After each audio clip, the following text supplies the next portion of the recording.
Everyone, welcome to another edition of the Bolt City Podcast. Dave Palet, Josh Palet, Mario Herron. This time, we'll let you know where we are. I'm in Southern California. Mario's where he usually is in Indiana. And Josh is in Florida. In a hurricane.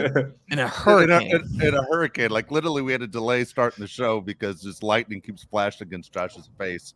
It is something else. But we want to talk Charger football. I mean, talk about Bolt City Podcast. That's exactly what's happening. If you watch Josh and just watch his square, you're going to see a bunch of lightning bolts going against that window, I think, through the entirety of the show. But we wanted to talk Charger football. This is a show, actually, we didn't even have scheduled for us to do. And we're like, there's stuff going on. Let's start talking about what's going on in the NFL. And, I know we're going to talk about weaknesses, guys, of different teams in the division and how people look at them. But real quick, I want to bring this up to you. First of all, not because it's the most important thing in the show, but I'll tell you right now, I'll forget it. So, but it's a hot topic that we've been talking about for 2 weeks. DeAndre Hopkins, about where you would end up and how good he is. And the story is he went to the Titans, he went to the Patriots, and saying, is that just a play by his agent to hopefully get to the team he really wants to go to? And the rumor is, guys, that the market for DeAndre Hopkins is not big at all. A matter of fact, they're saying the money for DeAndre Hopkins is going to be nothing. Somewhere between $2 and $4 million for a guy that's as good as he is. And I know the Chargers are a team that wouldn't go out and grab him, but he's a guy that if he ended up inside the AFC West, as we talked about before, he'd be someone that we'd have to worry about as Charger fans. Are you surprised that, number one, those are the only two teams that we know of that publicly, that the Titans and Patriots are the two teams that show interest in him? And three, are you shocked that the Chiefs haven't figured out a way to sign him? Yeah, I think you said it right there. The Chiefs would be the perfect team for DeAndre Hopkins. How can a guy that played as well as he did in limited time last year, due to his own fault, he was suspended, not have a team, especially in a game today where you pass the ball as much as you do? He's 31 years old. He's on the back end of his career, but he still produces at a high level. If you're going to ask me if DeAndre Hopkins was a Charger, would he be the best receiver on the team? I think he'd undoubtedly be the number one receiver on the Chargers today. Not saying the Chargers are going to sign him like you said, but other teams like the Chiefs that need receiver help, how could you not sign DeAndre Hopkins? I look at his agent and I look at Hopkins and I go, look, if OBJ can get a guaranteed just $10 million $1 deal from the Ravens, then your agent's the dumbest of the dumb, baby. Like that's bad. Like if your guy can't get you something more guaranteed at only 31 years old and you still have some of the best hands in the league and you're just only talking to the Titans and the Patriots right now, that's absolutely ridiculous. Now, I do, on the flip side of that, maybe he only visited Titans Patriots because that's two teams that kind of need more of a pitch for him to be there. Like, why should I come there? It's not really the best situation for me at this age, and I have better options. So maybe that's kind of why they put together like this whole, here you are, DeAndre Hopkins, let's get on our knees and bow down to you type of situation. So, and Josh, you went dirty pretty quickly on that one, but I'm just meant bowing down, nothing else, brother. But, yeah, I think that's why they kind of had to go for that. And like a team like Buffalo or a team like Kansas City, you don't really have to do that. Like, it's just like, look, this situation, this is what we have. And I wouldn't be surprised if there is a backdoor playoff candidate that comes in and does snag up Hopkins in the end. And then Patriots and Titans just piss off and have another bad season. I'm really surprised by it because I think I agree with Josh. He's a number one on a lot of teams. And I know there's discussion, well, what does he have left in the tank? When you look at his age, I almost look at him as a guy that I wouldn't look at his age so much, except for there's a guy that's completely in his prime. And, he can still do it at a high level. Remember, he missed a big chunk of the season, which means more time for his body to heal. But he's a guy that just gets the ball, right? I mean, we all know the quarterback has to throw the ball in the direction of the receivers, and you go, well, what's the separation of a good receiver and a bad receiver? A lot of times it comes on the route running, but the ability to go out and grab the ball is extremely important, and the great wide receivers can do it. Hopkins always does it. He's always the guy that you see double team making a catch that is unbelievable when it's most important. I mean, going back to what you just said a second ago, Mario, who do you rather have, Hopkins or OBJ? Say money's not a factor. Which guy do you want? Oh my God, Hopkins. We all agree, right, Josh? Oh, for sure. I mean, if sure. you're the DeAndre Ravens, Hopkins, right. DeAndre Hopkins is where would you put him in the league, receiver wise? Top 12, top 10? Yeah, I do. Yeah, exactly. I mean, if you're the Ravens, you have to be going, wait, I bought this and I could have had that for a third, right? I mean, honestly, what would you rather have? Lamar Jackson, I guarantee, would think the same thing. I'd rather have Hopkins and OBJ.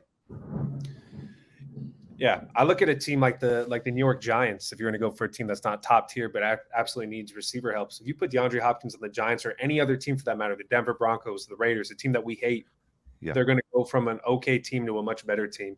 And the Giants are a team that absolutely needs playoff help. And the NFC, they're so bad over there. Why wouldn't you get DeAndre Hopkins? He can make you send you right into the playoffs with how bad the teams are over there. So I don't get why people aren't getting him. Maybe he's asking for too much money. We don't know what's going on there.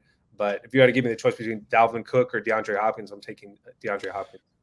All right, let me throw this one at you before we move on. Is Hopkins obviously will help a team out quickly. Now, I don't know what's on Hopkins' mind. I mean, the two teams he talks about or that have been rumored that he took as visits, it's nobody's dream to play with Ryan Tannehill, right?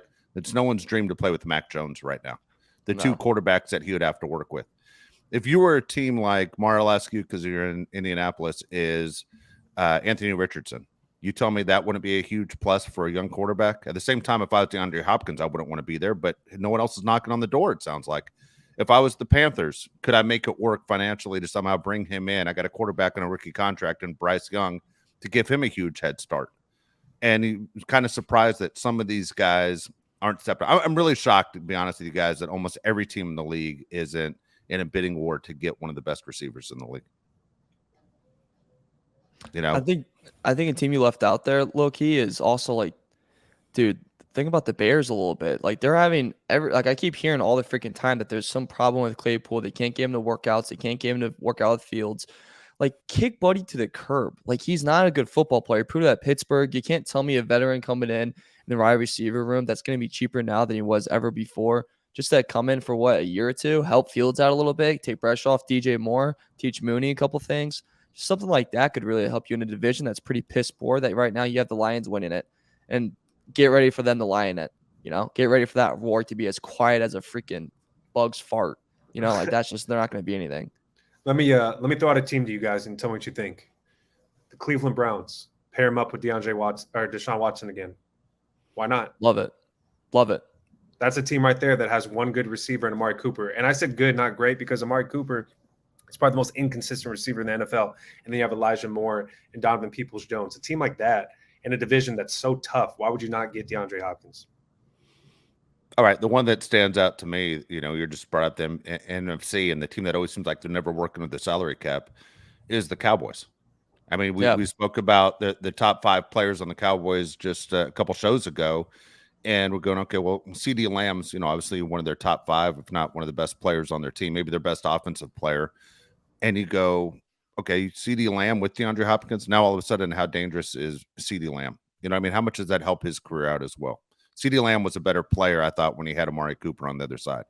But it always seems like the Cowboys never seem like they're worrying about salary caps and everything else. Sounds like you're playing sound effects back there, Josh. But yeah, I know that's really thunder back there. But anyway, I'm curious to know, what is the book on DeAndre Hopkins? Because we've seen this before with guys where we said, you know, it's almost like the NFL has gotten together to say everybody turn away.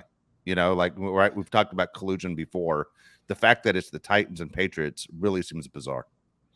That's what it seems like. And DeAndre Hopkins has one of the most unique careers of all time, playing with terrible quarterbacks and being one of the top receivers in the league. I love the Bryce Young call. I like him going to the Bears as well. If you're going to play with a team that's not very good, go with the quarterback that's young that might have talent. He's played with guys like Ryan Tannehill his entire career. It's going to be an interesting thing, but collusion is obviously what everybody also thinks. How has he not been signed already? One of the top receivers in the league. Yep. So one of the things we want to talk about on today's show, we're talking about AFC West. And, of course, the Chargers, that's the concern. The AFC West, unfortunately for the Chargers guys, it's the fact that the Chiefs, the best team in the NFL, they're in the division. So we look at biggest weaknesses from all the teams in the division. And, Mario, I say we start with the Broncos. We just start with the team that, you know, Russell Wilson didn't have the year that so many people expected. The Broncos basically risked their entire franchise for Russell Wilson. And looking at what the Broncos have, where do you see their weaknesses? Am I going first? Yep. Okay. Broncos for me, I think it's by far the easiest thing. It's something that haunted them all last year. It's something that almost caused a fight between the offense and defense last year. It's a passing game. You know, it needs to be figured out for them 110%. There's no ifs, ands, or buts about it. Last season, they were 19th in passing yards per game, 23rd in passing touchdowns, 24th in incompletions per game, and 17th in passing yards per attempt. And also, they were worst in the league in QB sacked per game. The receiving core is like not terrible either, is like the only interesting thing. I mean, Sutton's like a pretty good receiver. Jared Jeudy went from a wide receiver with a lot of promising talent that everyone loved to like flipped right away. Oh, like, why would you have him on the team anymore? He needs something new. I think he might be a bust. Like, that was such a quick turnaround for a player that has a lot of upside that I just didn't really understand. But in reality situation, Broncos passing game lost them a lot of games last year. And moments when they were, in close games, it was coming down to the end. They just need a little bit of a passing game to figure it out. Like, shoot, in the first matchup against us, the Chargers, if they had a little bit of a passing game, guys, they could have taken that game away from us. They could have easily snagged that, and then we'd be looking at going against them 0-2 that year and probably miss the playoffs. Like, there's a lot of things that could have happened if they just had a little bit of a passing game. And look, it's their biggest weakness. It's something that needs to be figured out. I've said it ad nauseum. Passing, let Russell Wilson cook was a ongoing thing in Seattle. They let him cook, and he burnt the grilled cheese. Like, it just happened. And this is a team that's in a win now mode, and they're a Super Bowl caliber team or Super Bowl contention team. Well, out of the past 8 Super Bowl title winners, 6 out of the 8 were top 5 in passing offense in the league. And the 2 others that weren't was the Eagles in 2017 and the Denver Broncos in 2015. The thing that kind of has those 2 teams put together, their defenses could have stopped God and all of his disciples and angels coming from the backfield and like trying to get in the end zone. Like, they just could have. Those defenses were insane. Denver, you don't have those insane defenses. So at one point, if you want to be a Super Bowl contender, play with the big dogs and get off the porch, then you're going to have to figure out a little how to pass the ball and hit a hitch route, for Christ's sake. So Josh, when you look at what he just said about the Broncos passing game right there, I mean, you guys call me crazy, but I will take Courtland Sutton, Jerry Jeudy, and Tim Patrick, I think, as the 3 guys over even the Charger guys. Like, I'm not a Jerry Jeudy hater, and I know Mario's rolling his eyes going because he's an Alabama guy. It's because he hasn't had a chance to prove what he can do. He hasn't had a quarterback. He hasn't had anyone to get him the ball that's consistent. And Russell Wilson was so bad last year that if Russell Wilson wasn't the veteran with the resume that he had going into this season, the Broncos would have been looking for a quarterback in the draft. He was that terrible. I mean, he was so bad that no one even expected him to be close to the year that he had. I don't want to say he looked like he never played the position before, but he looked like an old man out there really quick. Didn't he? I mean, he looked like he did. His timing was terrible as far as when to get rid of the ball. It seemed like he couldn't read defenses. It seemed like he was taking risks. His numbers were so pitiful and embarrassing that if you're a Bronco fan, you have to be freaking out right now going, this is basically the norm. This isn't going to be one bad year. To me, you don't have one bad year at this age of your career and bounce back. If Russell Wilson bounces back into the player that he was, I'll be completely shocked. But I hate to say this about anyone. I think Russell Wilson's a little crazy. Like, mentally, I don't think Russell Wilson's normal. I don't think he's right. I'm with you. I think the biggest weakness is the quarterback. If you're especially going to give up as much as you did for Russell Wilson, you got to produce at an extremely high level.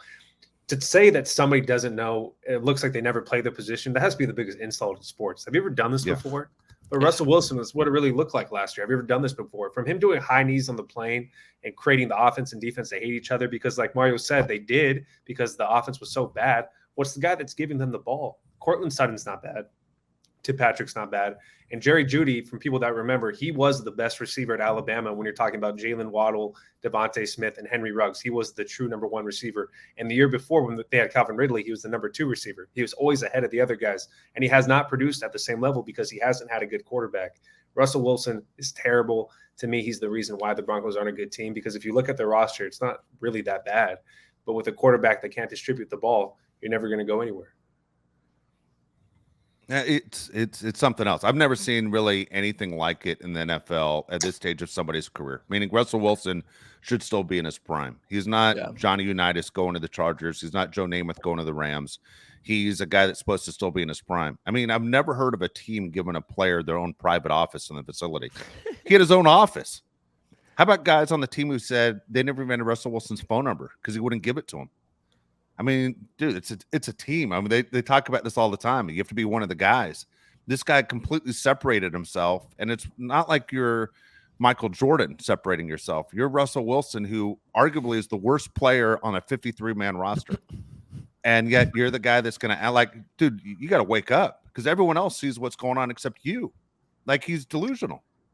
I'm so glad he's not on a team that I like.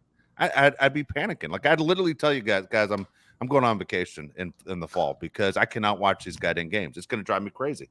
I will not be able to show up to work on Monday without punching someone in the face in the office. I'm going to lose my mind. He is something else. I'll rip someone's ear off. I will freak out. Yeah, you know what? Good for the Broncos. I hope it stays like this for years. But man, but if I'm a Bronco fan, and anyone who knows Bronco fans, they're as good as fans as they are out there in pro sports. Man, those Bronco fans are so loyal. It doesn't even matter in Denver that what the Nuggets do, what the Avalanche do, what the Rockies never do anyway. But you know what I'm talking about. The Broncos are the team. Like, every team's associated with every city's associated with one team. Even in Chicago, Mario, the Bears are the number one team in Chicago, right? Doesn't matter that the Bulls won six finals in 8 years. The Chicago Bears are that team. And for the Bronco fans, man, they travel well. They do an extremely good job of supporting their team. This is a horrible situation for them to be in. I'm glad I'm not one of you. Yeah. I'd recommend taking shrooms. All right, let's move on to the Kansas City Chiefs. Obviously, the team, like Dave said, it's the best in the division. It's hard to find weaknesses on their team, but I think there is one clear weakness, and I'll go first. Wide receiver. I think the wide receiver room in Kansas City is right there at the bottom of the league as the worst. It's number one in the league at tight end. Travis Kelce is obviously the best. When you talk about receivers, they don't really have anybody on that team that scares you. And that even makes them more dangerous to me, because if they add anybody like a DeAndre Hopkins or anybody that has kind of talent in this league, they're going to be even that much better. But the fact that they're so bad at receiver and they're still winning our division by 2-3 games is scary. Would you guys agree that receiver is their biggest weakness? Yeah, I'll go first, Mario. Yes, and it bothers me because the Chiefs weren't supposed to win it last year. The Chiefs won a Super Bowl when they weren't supposed to win, when nobody picked the Chiefs to have that year. I think everyone thought the Chiefs were going to sign some of these guys to one-year contracts like Juju, and then they're just going to move on and they're going to get better. And then the Chiefs won in a year when they weren't expected to win. It bothers me that I think we're in the middle of a Chiefs dynasty right now. It stinks that they're in the Chargers division, because as hyped up as we are about Charger football, everyone's still picking the Chiefs to win the division and possibly win the Super Bowl again. It's extremely frustrating. Like, you just want it to come to an end. I never wished injury on anybody. I know that's not the kind of show we do. And it is frustrating that Kelce and Mahomes, as long as those two guys are healthy, the Chiefs are always going to contend for a Super Bowl. All right, I'm going to go a little counter on you. I think I look at this kind of like Tom Brady before and kind of after Randy Moss. I think Mahomes is so good at it just doesn't matter. As long as Kelsey's on the field, it just solely doesn't matter. They can just be rental. You know, High will go on Zillow. We'll find some burnt running receiver we can get for pennies on the dollar, bring him in here, and we'll be fine no matter what. Because when I was looking at this, I really wanted to put down receiving core, but I just think Mahomes is so talented. Kelsey and him have such a good relationship. Other guys get open so easily off of it that it's just fine. We saw in the AFC Championship with so many guys out, and they still beat the freaking Bengals. There's question marks who's even going to play in the Eagles game, and yet they just somehow figure out. I mean, Joe Schmo that came from Noblesville High School could step on the field, and suddenly he's wide open at the 50-yard line for a 25-yard gain. You're like, how the hell did that happen? It's just a system. It's just that good. So while I do think it is a big weakness for wideout, I just don't. I think they have more holes in the team. Where just like receiver, it's like it just doesn't even matter. They got the king out there at QB, and as long as he's slinging and dealing, baby, it's just nothing else matters. What do you think it is more, Mario? What do you think it is more? Andy Reid getting these guys that aren't superstar players wide open, or do you think it's Patrick Mahomes? I know obviously it's both, but which one do you think is more responsible? Oof, I think it's. If I had to do like a pie chart, I'd say it's probably 60% Reid and then 40% Mahomes. I think definitely before this past year, I'd say it's mostly Reid finding holes and getting these guys open. But I guess now this is Mahomes' 5th year in this system, in this league. So he knows it like the back of his hand. And at that point, he's like, hey, instead of, stopping your route here, instead of getting that 9 yards, get to 12. instead of, being in the middle of the field, go a little bit more to the left side towards the sideline. And it's just these little holes that he can find. So if I had to do a pie chart, it's saying 60% Reed and 40% Mahomes, and Dave's going to punch me in the face with a freaking laptop. No, not at all. It's funny is, and Andy Reid, who's, he's a football geek, always has been his entire life. I mean, he lives for football. If I was a football coach at any level, high school, college, pros, I literally would watch Chiefs games and write down the stuff that Andy Reid does. Because as long as I've been watching this game, which, not since the beginning of the football, Mario, but he does stuff every single week that I've never seen before. He calls plays I've never seen before, and he creates mismatches that are absolutely impressive as can be. And it makes me wonder, because I always thought like Donovan McNabb was a good quarterback. And then I realized what he can do with his offense with a quarterback like Mahomes, who had a losing record in college. And you go, wow, he took Andy Reid's offense to a whole nother level. Alex Smith, who's a consistent, football player, but he's not a Hall of Fame quarterback. He was fine with Andy Reid. But then when you get a guy like Mahomes who has a little bit of athletic ability, who can sit there and put it all together for him, that's a whole nother level. Andy Reid's a genius, and I don't want to take anything away from Mahomes or Kelsey and what they can do, but Andy Reid, man, basically we always talk about, you buy the groceries, you cook the meal, man. He has great ingredients. Here's the thing that hurt me most about the Chiefs last year. We haven't even discussed this on the show, but when I realized like the uh-oh moment, like, oh no, the Chiefs are here for a while, it was Isaiah Pacheco. Now that sounds ridiculous to say, but when we saw Isaiah Pacheco against the Chargers, because at the time, all of us are like, well, who the hell is this guy? And I believe if I'm not wrong, I think he wears number 10, right? He wears Tyreek Hill's old number. Am I right on that? Yep.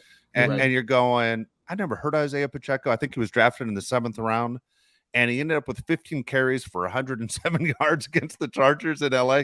And I just was like, oh my God, there's another weapon that you can't stop. And where did this guy come from? And how did Andy Reid get so much out of this guy? And I remember thinking, remember when they got Clyde Edwards-Helaire from LSU, and we all saw him, of course, in college with Joe Burrow, and you're going, all right, here's that little back that will last for a few years. Dude, Andy Reid threw him away last year. Like, dude, I don't even need you.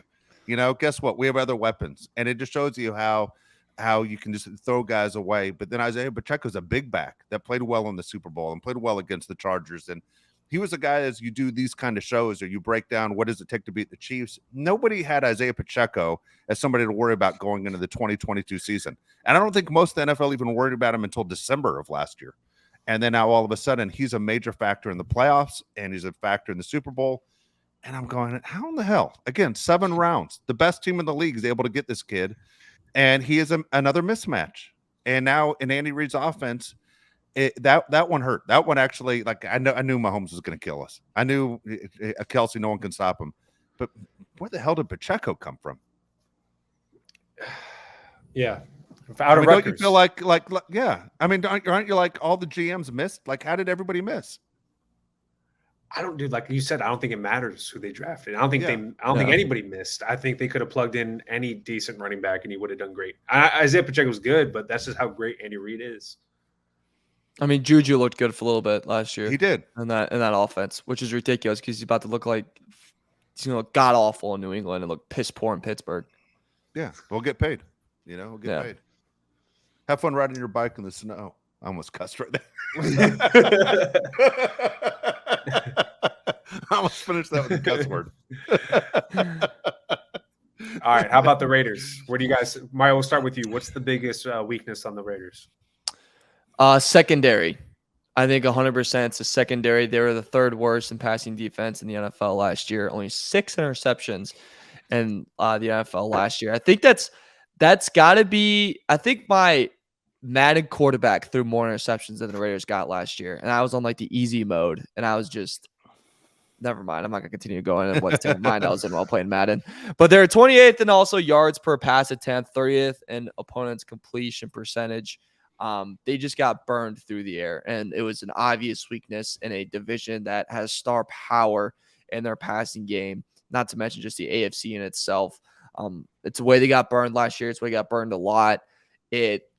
I think just really didn't help Max Crosby at all. I mean, could you imagine how much more pressures and QB sacks you'd have if he had a secondary that could just stay in front of their man for like 2 seconds or just like could stick to a coverage for 2 seconds? Like, oh my God. But they did have a lot of turnover this year. They signed up to 3 guys and drafted a Maryland corner. Bennett also signed Michael Mayer, our guy, which I still have a really bad feeling it's going to come to hurt us. But secondary, I think secondary was the ultimate kick in the nuts to the Raiders in 2022. And I think it's going to be the even bigger kicker in 2023 with a lot of teams such as the Chargers improving on their passing game. Yeah, for me, Josh, the Raiders' biggest weakness is quarterback right now. I mean, they don't know who their quarterback is. I mean, right now we're doing the show in June, and they have no idea if Jimmy G's even going to be on the team. He's still walking around with basically a cast and a boot, and there's no guaranteed contract with Jimmy G. They can cut ties with him and just say, you know what, we're going to suck for the entire 2023 season and do our best to get Caleb Williams, which might not be a bad business decision for the Raiders. No. Now, at the same time, no team wants to see their team tank. I mean, I remember the Colts, 10 years ago, Mario, when they had the suck for luck shirts. That was a fantastic idea. And I remember thinking as a football fan going, how in the hell did the Colts pull this off? They got a franchise quarterback in Peyton Manning. They had one bad year, and then they get another franchise quarterback in Andrew Luck and going, it's genius. For a fan base, you couldn't ask for anything better, right? You've waited, 100 years for the Bears to find a good quarterback, and the Colts find 2 of them. And thanks for that. Okay. And so it is what it is. And so for the Raider fans, 2023 would suck. Look, the Raiders aren't winning the Super Bowl anyway, even if Jimmy G does play. Why not just cancel that contract with Jimmy G and try and get the #1 pick and go with a franchise quarterback? Because he's supposed to be a can't-miss guy. Anyway, as of right now, it's the quarterback situation. Mario, everything you said about the Raiders' defense is 100% accurate, which is very bizarre because Al Davis was all about defensive backs when he was the owner of the team. And the Raiders, their strength of winning Super Bowls and the 3 they have was always about, of course, the pass rush is important, but man, it was always the shutdown corners. And the fact that Raiders haven't had good safeties, good corners for 20 years is amazing that they haven't been able to figure this out. Outside of Max Crosby, there are almost holes every single direction you look in that Raiders defense. Chandler Jones, you don't know what you're going to get from him. It's hit or miss. Max Crosby is the only guy that's consistent every single play. But, man, that entire defense is a big question mark. And the Raiders, I honestly, even with the healthy Jimmy G, I don't expect the Raiders to do anything. The one thing I will ask real quick, Mario, is getting Mayer, the tight end from Notre Dame. When they had the rookies show up at the L.A. Coliseum for that whole, rookie promotion they do all the time where, they're doing football cards and everything else, and all those rookies are on the field at the same time. And he came walking out in his Raider uniform. Dude, he looked like a tree. He looked so big compared to everyone else. I had no idea that guy was that size of a guy. And getting Waller out for the Raiders, honestly, I think is a positive. As talented as he was, it didn't seem like he was motivated every single week to be a Raider. And poor Devontae Adams is probably going to waste a year of his career this year.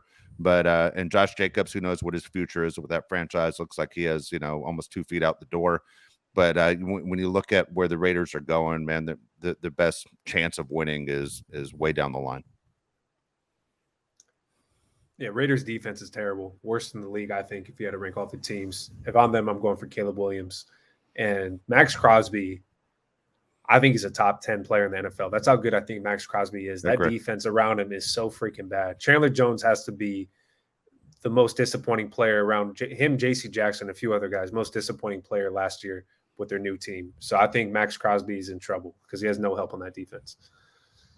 Yeah. I mean, Chandler Jones' highlight of his season last year was when the Patriots threw the ball to him. Yeah. His new teammate. His teammate. That guy's now on the team with it. That was the craziest play in the history of the NFL. Yeah. To lose a game and Chandler Jones just standing there. And then you just stiffed arm Mac Jones into the equator. Dude, that's like the scene in The Water Boy where he flips him the ball just so he could hit him, Yeah. And Chandler Jones just standing there. All of a sudden, the ball gets thrown his way, and he runs completely over Mac Jones and scores. And one of the craziest moves of all time. Would you take a business decision in that moment, Josh? Is that a business decision for you, or would you still go for the tackle? You got to go for the tackle because the game's on the line. But if you're Mac Jones, you're looking at Jacoby Myers and saying, "Dude, what are you doing? Yeah, you made me look terrible out there." Yeah. Now, I don't know. What about you, Mario? You getting out of the way, or you sitting there saying, business decision? What are you doing? I'd probably try to get. I'd end up worse than Mac Jones. I would try to make a big hit That'd be I'd get mad and go, oh, I could lay him out, and then I would get embarrassed. Yeah, It's happened to me a good amount of times. I would too. I'd get in front of it. I'd be Yeah. the guy. Honestly, I would take the charge on Shaq. Any of those guys. There's no way I'm letting everyone goof on me from running out of the way. I'll take the beating just to say I gave it a shot. Charge on Shaq. I'm all set. Yeah, I'm not doing that. I'll do the little white. You gonna move out of the way? No, you do the dude. Come on now. You do the little white kid. You run under and you try to pop the ball up. Try to smack the ball up so the ball hits him in the face and he can't do anything. That's called the little white boy. That's what you do. I've been in that position a lot of times. You be JJ Barea? You're a guy? Not my guy, but it's more of a I can't think of a cool white guy. That's hard to think about. Jason Williams type. Just go a little pop up. Payne Pritchard. There you go, right there. All right, last team in the division, Chargers. What's the biggest weakness, Josh? Oh, it's the interior defensive line. I'll say it all season long until they fix it, which they're not going to. We can't stop the run. I love having Joey Bosa and Khalil Mack on the ends when they're healthy, but when you go inside the defensive line, it's a huge mess. I don't like our linebacker situation.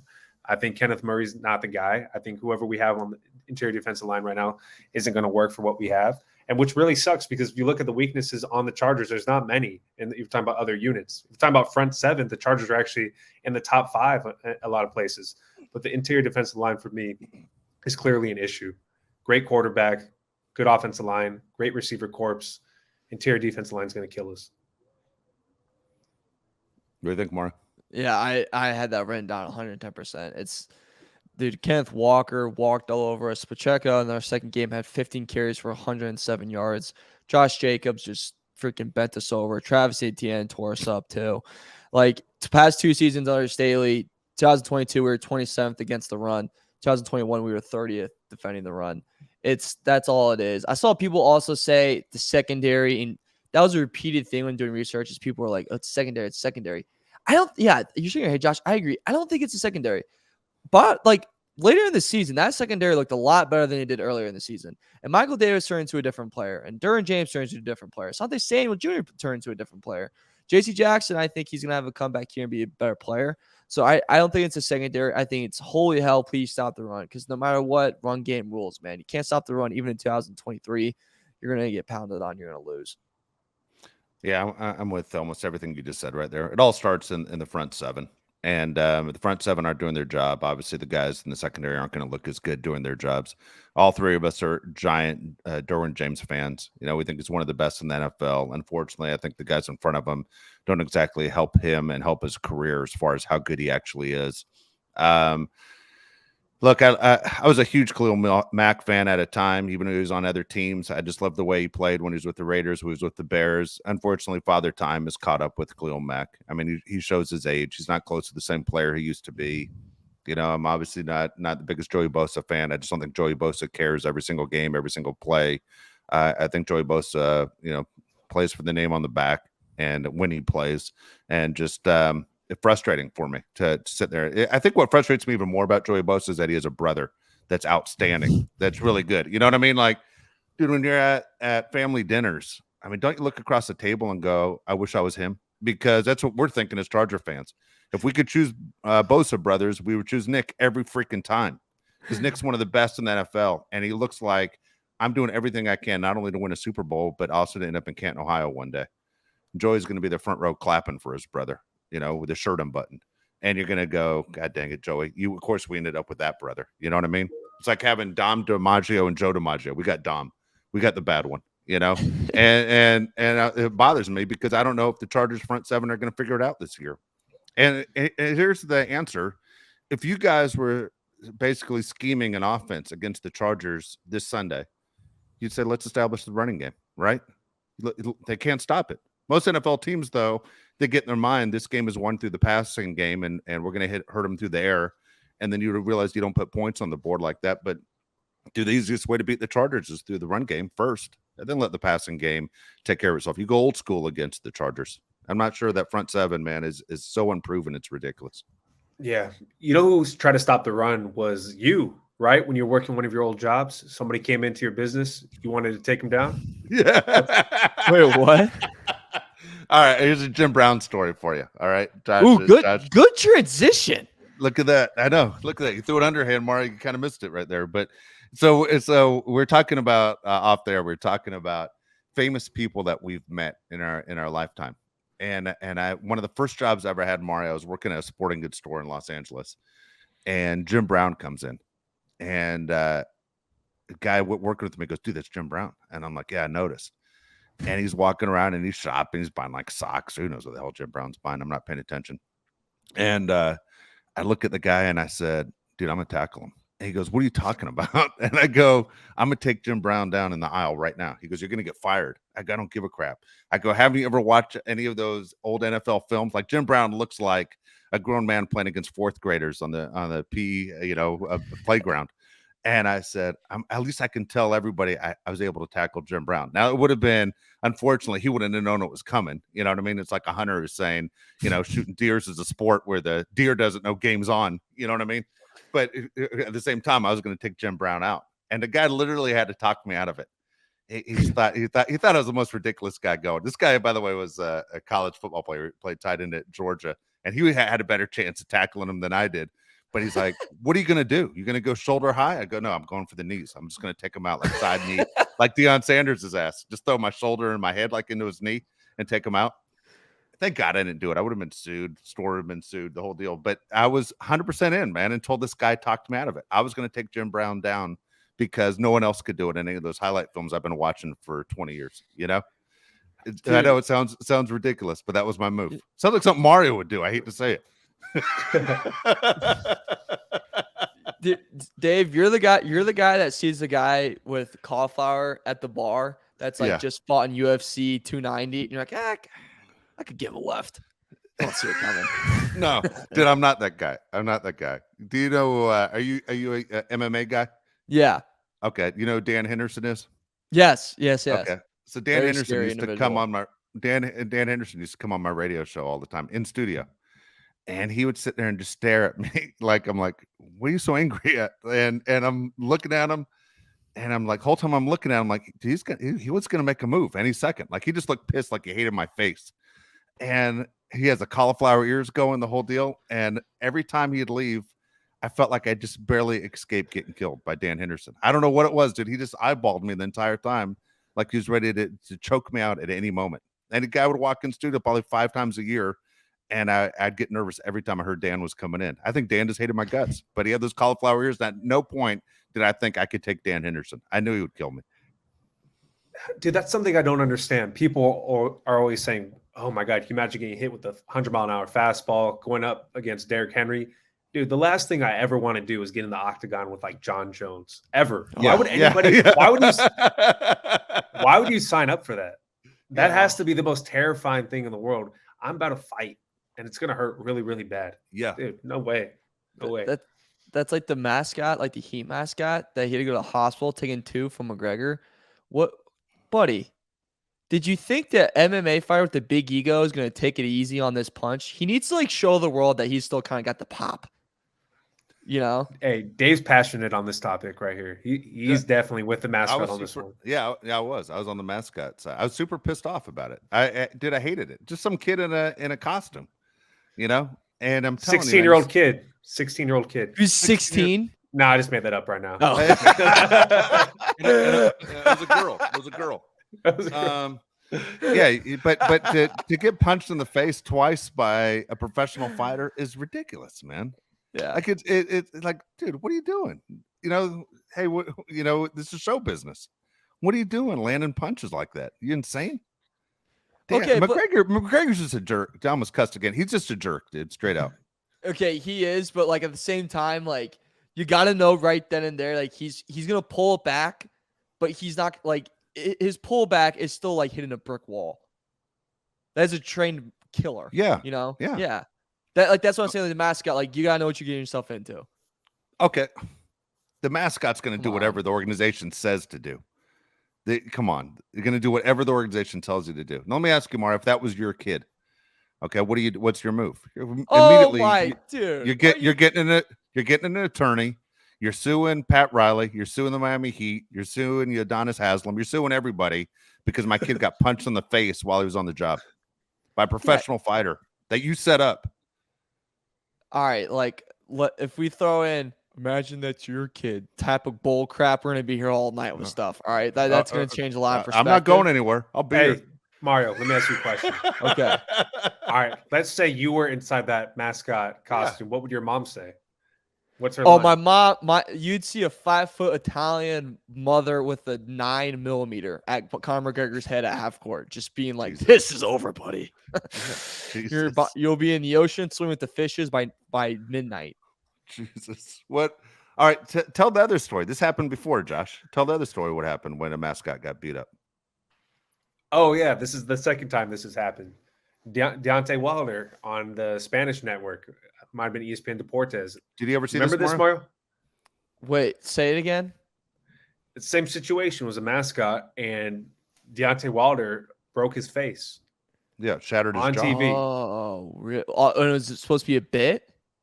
Same kind of deal. Same thing. But actually, the Deontay Wilder punch looks a lot worse. And shatter the guy's whole face. He goes straight down, and you could tell the guy's completely messed up. But yeah, I don't even know why they do the whole bit. Like, Conor McGregor's not. Yeah, he's not going to hold back. Yeah, and Wilder's the heavyweight. Yeah. Like, Crush that kid. Yeah, crush that kid. Yeah, unbelievable. Wow. All right, speaking of celebrities, Josh, you ran into one this week. Yeah, so I was at the Nashville airport at baggage claim area, and Josh Allen walks right past me, and nobody even recognizes him, by the way. And this is one of the few things I'm good at. Dude, he's great at it. I've never seen anyone do it better than Josh. I don't know how he recognizes famous people like he does, but quicker than anyone I've ever seen. That's a great talent. It is. I suck at it. I'm terrible at it. Yeah, I'm actually decent at it. So he walks, like, he's coming right past me, and he puts his head down because he sees, like, I'm looking at him, and he definitely does not want to talk to me. And I go, I didn't even say, "Hey, how are you, Josh Allen?" because I knew it was him. I go, "Hey, can I get a picture?" And he goes, "Yeah, sure." So I give my phone to his buddy. I take the picture, and I leave. And then my girlfriend or fiance is there, and she's like, "Who was that?" I go, "Dude, one of the top players in the league." She goes, "He looks like a normal guy." I go, "That's what I do. I recognize normal-looking guys," which leads me to my most impressive recognition I've ever done in my whole life. Ready for this? All right. I was flying out of the Seattle airport, okay? And I go to the bathroom. That's where all great things happen. I'm going to the bathroom, and I'm walking out, and the most average-looking white guy walks past me, and he looks like everybody else in the Seattle airport. And he walks right past me, like, real quick. I go, I think that was John Stockton. So I'm going to wait outside this bathroom like a weirdo and see if it's John Stockton. And it was John Stockton. And I go, "Hey, man, I'd love to get a picture." And he was so impressed that I recognized him that he took a picture with me. He definitely did not want to take the picture either. But yeah, I recognized him. So that was my claim to fame. I recognized John Stockton in Seattle airport. That's really impressive because I don't think I'd be able to. You would have recognized John Stockton. Let me tell you, you would not recognize John Stockton after the Jazz played the Bulls. The way he dresses walking out of the locker room with, literally plain white shoes. I don't know if they have a brand on them, khaki pants, button-down shirt. He looks like a guy that just took his son to the game, dude. Every time I used to cover the NBA and John Stockton was done playing, he would walk by all of us and you almost wouldn't catch him. He's the most common-looking guy you've ever seen in your life. It's bizarre. Yeah. Dude, he was. He looked like Lloyd from Dumb and Dumber. Like, he had his hair all matted down. I was like, dude, you're one of the greatest point guards of all time. This is crazy. Yeah. Mario, do you remember the first time you ever met anyone famous? Let me think. When I was little, I met people famous. I'd always talk crap because I thought that's how they're gonna remember me. So like I remember, I was at a Pacer game and I got selected out of a crowd to, like, you go on the court and then you wave a flag and you, like, talk to the players beforehand. And I got it was KG to my right. So this is 08, so it was Celtics, and then Jermaine O'Neal on my left.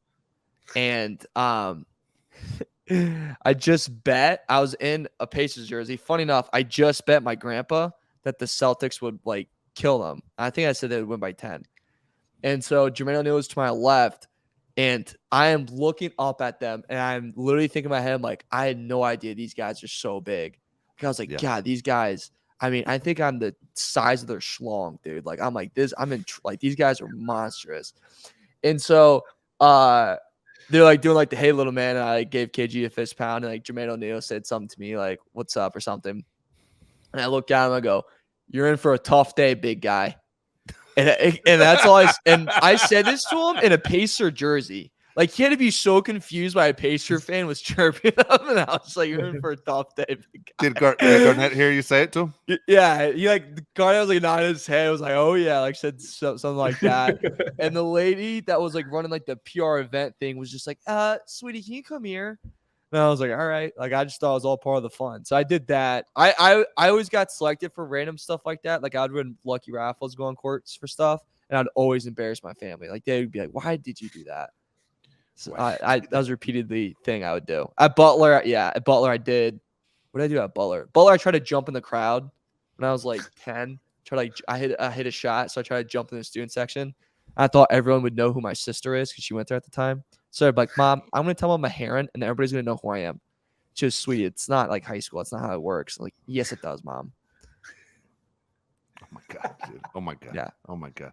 Yeah. Dude, if everybody in a college knows who your sister is, that's not a good thing. That's not a good sign. I know. I was thinking about that today. Yeah. Like, looking back, that would have been not a great thing. Yeah. Now, what jersey were you wearing at the Pacers game? Now I'm curious to know. Which player? I think it was a Reggie Miller one, like the striped Reggie. Yeah. Yeah. It was one of those. It was my first Pacers game I ever went to. And you embarrassed the family. Good job. I did. Yeah. Well, yeah. My parents were like, come on. Like, why would you do that? But what are you going to do? Their fault for having 5. There you go. All right. We'll wrap the show up. Again, if you want to sit there and leave comments, go ahead. I got one more. I haven't told you guys this story yet because I wanted raw reaction. Okay. I don't know if this is a brag. This is something. A picture of me was sent into a group chat of old widows, and I got them all horned up. And they like I got. Wait, how old are we talking? How old are we like talking? 80 and above. And I got them backed up and rolling. Back and the engines were pumping. And it was because of my brother-in-law's grandmother, who I was in the pool and I got out of the pool, and she hit me with you just gave me a hot flash. I haven't felt like that in a long time. And I had no idea what to say. So she said, "Hey, hunk, can you just stay right there for me?" And I was like, sure, June. And then she took a picture and she goes, "I'm going to send that to all my widows and get them all feeling like they're back in 64 again." 64. And so yeah. So I think I could get a lawsuit maybe out of that. But hey. I don't think you could. You could be a gill factor. I don't know what that means. Figure it out. Figure out what I just said. All right, that's all I got. Oh, that's sad. That's not good. All right. If you want to leave comments on YouTube, especially that one, holy cow, you go ahead and do it. We love to read them. And at the same time, thank you so much for listening. Of course, courtesy of the Odyssey app. Again, Bolt City Podcast, courtesy of Odyssey. For Josh Palet, Mario Herron, I'm Dave Palet. We'll talk to you next time. And if your grandma wants to feel alive again, let me know.